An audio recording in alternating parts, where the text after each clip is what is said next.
अस्सलाम वालेकुम। तमाम उर्दू फिक्शन सुनने वालों को वेलकम। मैं हूं आपका होस्ट हैदर अली जान। आज जो हम कहानी सुनने जा रहे हैं उसका उन्वान है नंगी आवाज़ें और इसको लिखा है सादत हसन मंटो ने। चले आइए सुनते हैं नंगी आवाज़ें। भोलू और गामा दो भाई थे, बेहद मेहनती। भोलू कलईगर था। सुबह धोंकनी सर पर रख कर निकलता और दिन भर शहर की गलियों में भांडे कलई करा लो की सदाएं लगाता रहता। शाम को घर लौटता तो उसके तहबंद के डब में 3-4 रुपए का करियाना जरूर होता। गामा ख्वांचा फरोश था। उसको भी दिन भर छाबड़ी सर पर उठाए घूमना पड़ता था। 3-4 रुपए ये भी बचा लेता था, मगर इसको शराब की लत थी। शाम को दीने के भटियार खाने से खाना खाने से पहले 1 पाव शराब उसे जरूर चाहिए थी। पीने के बाद वो खूब चहकता। दीने के भटियार खाने में रौनक लग जाती। सबको मालूम था कि वो पीता है और इसी के सहारे जीता है। भोलू ने गामा से, जो कि उससे 2 साल बड़ा था, बहुत समझाया कि देखो, ये शराब की लत बहुत बुरी है। शादीशुदा हो, बेकार पैसा बर्बाद करते हो। यही जो तुम हर रोज 1 पाव शराब पर खर्च करते हो, बचा कर रखो तो भाभी ठाठ से रहा करे। गामा ने इस कान सुना उस कान से निकाल दिया। भोलू जब थक हार गया तो उसने कहना सुनना ही छोड़ दिया। दोनों मुहाजिर थे। एक बड़ी बिल्डिंग के साथ सर्वेंट क्वार्टर थे। उन पर जहां औरों ने कब्जा जमा रखा था, वहां इन दोनों भाइयों ने भी एक क्वार्टर को, जो कि दूसरी मंजिल पर था, अपनी रिहाइश के लिए महफूज कर लिया था। सर्दियां आराम से गुजर गईं। गर्मियां आईं तो गामा को बहुत तकलीफ हुई। भोलू तो ऊपर कोठे पर खाट बिछाकर सो जाता था। गामा क्या करता? बीवी थी और ऊपर पर्दे का कोई बंदोबस्त ही नहीं था। एक गामा ही को ये तकलीफ नहीं थी। क्वार्टरों में जो भी शादीशुदा था इसी मुसीबत में गिरफ्तार था। कलन को एक बात सूझी। उसने कोठे पर कोने में अपनी और अपनी बीवी की चारपाई के इर्द गिर्द टाट तान दिया। इस तरह पर्दे का इंतजाम हो गया। कलन की देखा देखी दूसरों ने भी इस तरकीब से काम लिया। भोलू ने भाई की मदद की और चंद दिनों ही में बांस वगैरह गाड़ कर, टाट और कंबल जोड़कर पर्दे का इंतजाम कर दिया। यूं हवा तो रुक जाती थी, मगर नीचे क्वार्टर के दोजख से हर हालत में ये जगह बेहतर थी। ऊपर कोठे पर सोने से भोलू की तबीयत में एक अजीब इनकलाब पैदा हो गया। वो शादी ब्याह का बिल्कुल कायल नहीं था। इसने दिल में अहद कर रखा था कि ये जंजाल कभी नहीं पाएगा। जब गामा कभी इसके ब्याह की बात छेड़ता तो वो कहा करता था, भाई, मैं अपने नरवे पिंडे पर जोंके नहीं लगवाना चाहता। लेकिन जब गर्मियां आईं और उसने ऊपर खाट बिछाकर सोना शुरू किया तो 10-15 दिन में ही इसके ख्यालात बदल गए। एक शाम को दीने के भटियार खाने में उसने अपने भाई से कहा, मेरी शादी कर दो, नहीं तो मैं पागल हो जाऊंगा।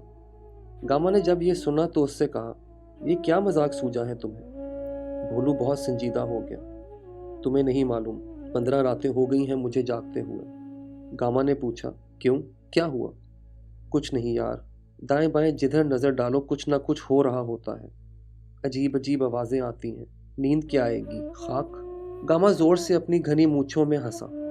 भोलू शर्मा गया। वो जो कल्लन है उसने तो हद ही कर दी है। साला रात भर बकवास करता रहता है। उसकी बीवी साली की जुबान भी तो तालू से नहीं लगती। बच्चे पड़े रो रहे हैं, मगर वो। गामा हस्बे मामूल नशे में था। भोलू गया तो उसने दीने के भटियार खाने में अपने सब वाकिफकारों को खूब चहक चहक कर बताया कि उसके भाई को आजकल नींद नहीं आती।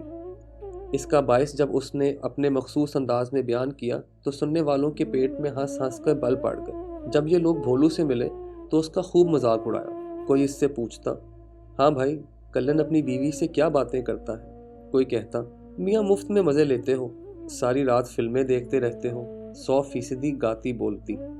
बाजों ने गंदे गंदे मजाक किए। भोलू चिढ़ गया। गामा सूफी हालत में था तो उसने उससे कहा, तुमने तो यार मेरा मजाक बना दिया है। देखो, जो कुछ मैंने तुमसे कहा है झूठ नहीं। मैं इंसान हूँ, खुदा की कसम मुझे नींद नहीं आती। आज 20 दिन हो गए हैं जागते हुए। तुम मेरी शादी का बंदोबस्त कर दो, वरना कसम पंजतन पाक की मेरा खाना खराब हो जाएगा। भाभी के पास मेरा 500 रुपया जमा है, जल्दी करो बंदोबस्त। गामा ने मूंछ मोड़ कर पहले कुछ सोचा, फिर कहा, अच्छा हो जाएगा बंदोबस्त। तुम्हारी भाभी से मैं आज ही बात करता हूँ कि वो अपने मिलने वालियों से पूछगछ करें। 1.5 महीने के अंदर अंदर बात पक्की हो गई। समद कलईगर की लड़की आयशा गामा की बीवी को बहुत पसंद आई। खूबसूरत थी, घर का काम काज जानती थी। वैसे समद भी शरीफ था, मोहल्ले वाले उसकी इज्जत करते थे। भोलू मेहनती था, तंदुरुस्त था। जून के वस्त में शादी की तारीख मुकर्रर हो गई। समद ने बहुत कहा कि वो लड़की इतनी गर्मियों में नहीं ब्याएगा। भोलू ने जब जोर दिया तो वो मान गया। शादी से 4 दिन पहले भोलू ने अपनी दुल्हन के लिए ऊपर कोठे पर टाट के पर्दे का बंदोबस्त किया। बांस बड़ी मजबूती से फर्श पर गाड़े, टाट खूब कसकर लगाया, चारपाइयों पर नए खेस बिछाए, नई सुराही मुंडेर पर रखी, शीशे का गिलास बाजार से खरीदा। सब काम उसने बड़े एहतमाम से किए। रात को जब वो टाट के पर्दे में घर आकर सोया तो उसको अजीब सा लगा। वो खुली हवा में सोने का आदी था, मगर अब उसको आदत डालनी थी। यही वजह है कि शादी से 4 दिन पहले ही उसने यूं सोना शुरू कर दिया। पहली रात जब वो लेटा और उसने अपनी बीवी के बारे में सोचा तो वो पसीने में तरबतर हो गया। उसके कानों में वो आवाज़ें गूंजने लगीं जो उसे सोने नहीं देती थी, और उसके दिमाग में तरह तरह के परेशान ख्यालात दौड़ती थीं। क्या वो भी ऐसी आवाज़ें पैदा करेगा? क्या आसपास के लोग ये आवाज़ें सुनेंगे? क्या वो भी इसकी मानंद रातें जाग जाग कर काटेंगे? किसी ने अगर झांक कर देख लिया तो क्या होगा?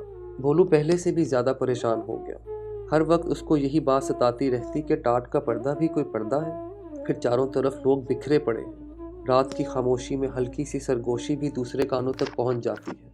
लोग कैसे ये नंगी जिंदगी बसर करते हैं? एक कोठा है, इस चारपाई पे बीवी लेटी है, उस चारपाई पर खावंद पड़ा है, सैकड़ों आंखें, सैकड़ों कान आसपास खुले हैं। नजर न आने पर भी आदमी सब कुछ देख लेता है। हल्की सी आहट पूरी तस्वीर बनकर सामने आ जाती है।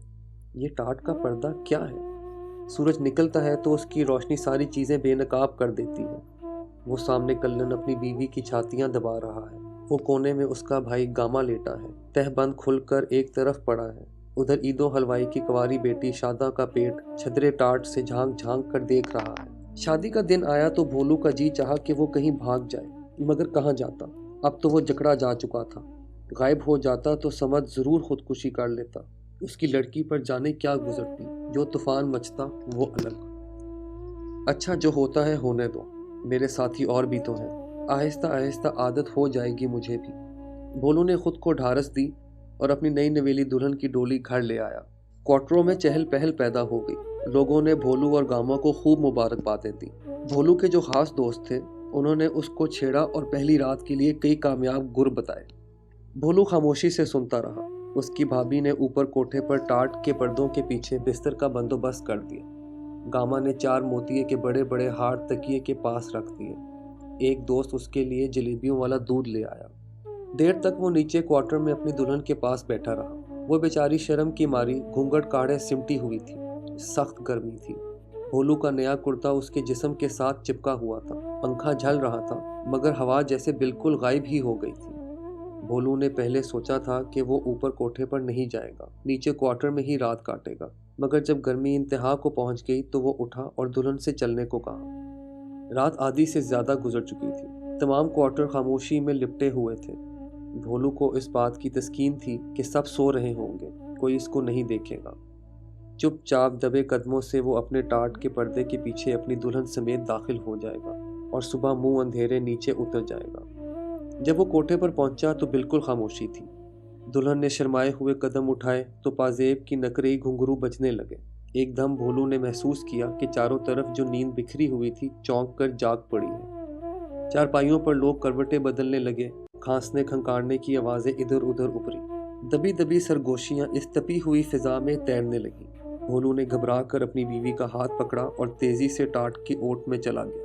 दबी दबी हंसी की आवाज उसके कानों के साथ टकराई। इसकी घबराहट में इजाफा हो गया। बीवी से बात की तो साथ ही खुसर फुसर शुरू हो गई। दूर कोने में जहां कल्लन की जगह थी वहां चारपाई की चिरचू चिरचू होने लगी। ये धीमी पड़ी तो गामा की लोहे की चारपाई बोलने लगी। ईदू हलवाई की कंवारी लड़की शादा ने 2-3 बार उठकर पानी पिया। घड़े के साथ उसका गिलास टकराता तो एक छनका सा पैदा होता। खैरे कसाई के लड़के की चारपाई से बार बार माचिस जलाने की आवाजें आती थी। भोलू अपनी दुल्हन से कोई बात न कर सका। उसे डर था कि आसपास के खुले हुए कान फौरन उसकी बात निगल जाएंगे और सारी चारपाइयां चिरचू चिरचू करने लगेंगी। दम साधे वो खामोश लेटा रहा। कभी कभी सहमी हुई निगाह से अपनी बीवी की तरफ देख लेता जो गठरी सी बनी दूसरी चारपाई पर लेटी थी। कुछ देर जागती रही, फिर सो गई। भोलू ने चाहा कि वो भी सो जाए, मगर उसको नींद न आई। थोड़े थोड़े वक्फों के बाद उसके कानों में आवाजें आती थीं। آوازیں جو فوراً تصویر بن کر اس کی آنکھوں کے سامنے گزر جاتی تھیں۔ اس کے دل میں بڑے ولولے تھے، بڑا جوش تھا۔ جب اس نے شادی کا ارادہ کیا تھا تو وہ تمام لذتیں جن سے وہ ناآشنا تھا اس کے دل و دماغ میں چکر لگا رہی تھی۔ اس کو گرمی محسوس ہوتی تھی، بڑی راحت بخش گرمی، مگر اب جیسے پہلی رات سے کوئی دلچسپی ہی نہیں تھی۔ اس نے رات میں کئی بار یہ دلچسپی پیدا کرنے کی کوشش کی، مگر آوازیں، وہ تصویریں کھینچنے والی آوازیں، سب کچھ درم بھرم کر دیتی۔ وہ خود کو ننگا محسوس کرتا، الف ننگا، جس کو چاروں طرف سے لوگ آنکھیں پھاڑ پھاڑ کر دیکھ رہے ہیں اور ہنس رہے ہیں۔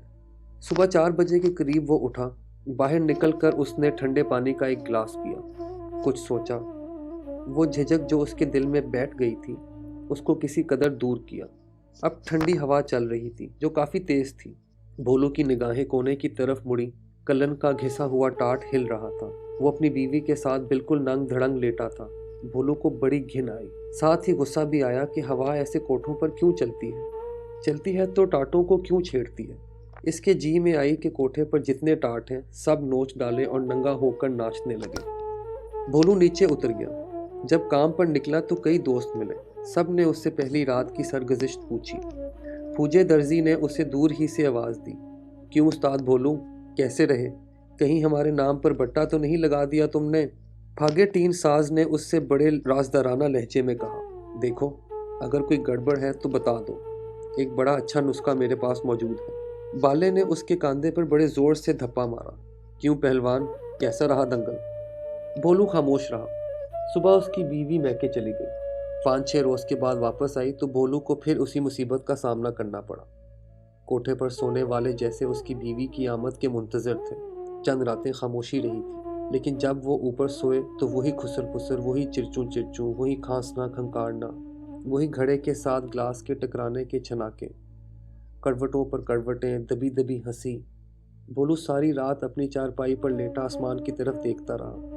کبھی کبھی ایک ٹھنڈی آہ بھر کر اپنی دلہن کو دیکھ لیتا اور دل میں کڑھتا، مجھے کیا ہو گیا ہے، یہ مجھے کیا ہو گیا ہے، یہ مجھے کیا ہو گیا ہے۔ 7 راتوں تک یہی ہوتا رہا۔ آخر تنگ آ کر بھولو نے اپنی دلہن کو میکے بھیج دیا۔ 20-25 دن گزر گئے تو گاما نے بھولو سے کہا، یار تم بڑے عجیب و غریب آدمی ہو، نئی شادی اور بیوی کو میکے بھیج دیا؟ اتنے دن ہو گئے ہیں اسے گئے ہوئے، تم اکیلے سوتے کیسے ہو؟ بھولو نے صرف اتنا کہا، ٹھیک ہے۔ گاما نے پوچھا، ٹھیک کیا ہے؟ جو بات ہے بتاؤ، کیا تمہیں پسند نہیں آئی عائشہ؟ یہ بات نہیں ہے۔ یہ بات نہیں ہے تو اور کیا بات ہے؟ بھولو بات گول کر گیا، مگر تھوڑے ہی دنوں کے بعد اس کے بھائی نے پھر بات چھیڑی۔ بھولو اٹھ کر کوارٹر کے باہر چلا گیا، چارپائی پڑی تھی اس پر بیٹھ گیا۔ اندر سے اس کو اپنی بھابھی کی آواز سنائی دی۔ وہ گاما سے کہہ رہی تھی، تم جو کہتے ہو نا کہ بھولو کو عائشہ پسند نہیں آئی، یہ غلط ہے۔ گاما کی آواز آئی، تو اور کیا بات ہے؟ بھولو کو اس سے کوئی دلچسپی نہیں؟ دلچسپی کیا ہو؟ کیوں؟ گاما کی بیوی کا جواب بھولو نہ سن سکا، مگر اس کے باوجود اس کو ایسا محسوس ہوا کہ اس کی ساری ہستی کسی نے ہون میں ڈال کر کوٹ دی ہو۔ ایک دم گاما اونچی آواز میں بولا، نہیں، یہ تم سے کس نے کہا؟ گاما کی بیوی بولی، عائشہ نے اپنی کسی سہیلی سے ذکر کیا۔ بات اڑتی اڑتی مجھ تک پہنچ گئی۔ بڑی صدمہ زدہ آواز میں گاما نے کہا، یہ تو بہت برا ہوا۔ بھولو کے دل میں چھری سی پیوست ہو گئی، اس کا دماغی توازن بگڑ گیا۔ اٹھا اور کوٹھے پر چڑھ کر جتنے ٹاٹ لگے تھے اکھیڑنے شروع کر دیے۔ کھٹ کھٹ پھٹ پھٹ سن کر لوگ جمع ہو گئے۔ انہوں نے اس کو روکنے کی کوشش کی تو وہ لڑنے لگا، بات بڑھ گئی۔ کلن نے بانس اٹھا کر اس کے سر پر دے مارا۔ بھولو چکرا کر گرا اور بے ہوش ہو گیا۔ جب ہوش آیا تو اس کا دماغ چل چکا تھا۔ اب وہ الف ننگا بازاروں میں گھومتا پھرتا ہے، کہیں ٹاٹ لٹکتا دیکھتا ہے تو اس کو اتار کر ٹکڑے ٹکڑے کر دیتا ہے۔ ابھی آپ سن رہے تھے سعادت حسن منٹو کی کہانی ننگی آوازیں۔ امید ہے آپ کو پسند آئی ہوگی۔ ہماری اگلی قسط میں آپ سن سکیں گے خالی بوتلیں خالی ڈبے۔ یہ کہانی بھی سعادت حسن منٹو صاحب کی ہی لکھی ہوئی ہے، مگر اس کے علاوہ اگر آپ کوئی اپنی پسندیدہ کہانی یا پھر کسی پسندیدہ رائٹر کا کام سننا چاہتے ہیں تو مجھے ضرور لکھ بھیجیے۔ میں پوری کوشش کروں گا اس کو اس پوڈ کاسٹ میں شامل کرنے کی۔ اپنا ڈھیر سارا خیال رکھیے گا۔ اللہ حافظ۔